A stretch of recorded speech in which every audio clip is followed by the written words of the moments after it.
There are moments in the psyche when solitude ceases to be a refuge and becomes instead a verdict, not passed by society, but by the Lumutang ang hinala, di basta bahala. Kalapit sa pandinig, wag ka basta pakatiwala. Sarap siyang nilayunin, guman ko'y didayuhin. Nang masiwalat na ang bawat gusto na lakayin. Ganap ng pinalipas, takot na kaanyuan.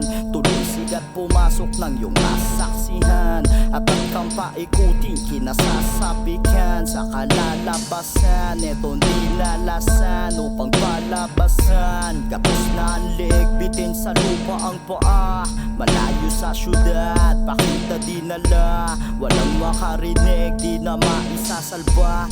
Ngayon sa isip mo'y inukit, wag kang mangamba. Puro lang daw na amba, di mo lang tumasampa. Puro lang daw na amba, di mo lang tumasampa. Bahanda kang mapraning sa dala ko na talata. Sa gubain ng sumbang lirisismong mahiwaga at subukang himayin. Papain ako sa lalim kung hindi mo man kayanin. Magtawag ng ama namin, nagkulong na ko sa gubat. Nagpalamon sa dilim at natutong kausapin ang sarili. Pagbitin siyang may tinga nga ang lupa at dinig ko kalansing. Aktibo ang mga matang nakakakita sa dilim. Sa ilusyon mo bilang tao, karakter na pabago-bago. Senyales lang nabubuhay ka lang bilang normal na tao. pathological presence for others. Such a person once carried too much of what did not belong to them.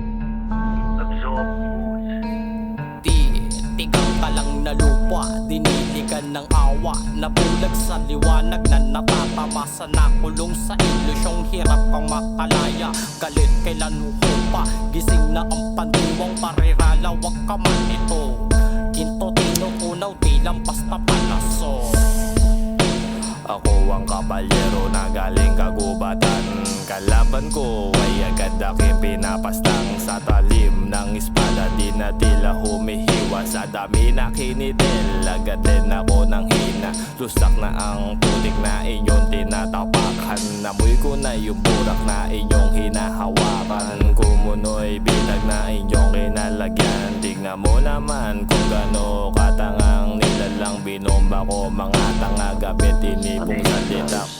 Until the boundary between self and other began to dissolve. In analytic work, one sees repeatedly that extreme sensitivity is rarely honored early in life. More often, it is exploited.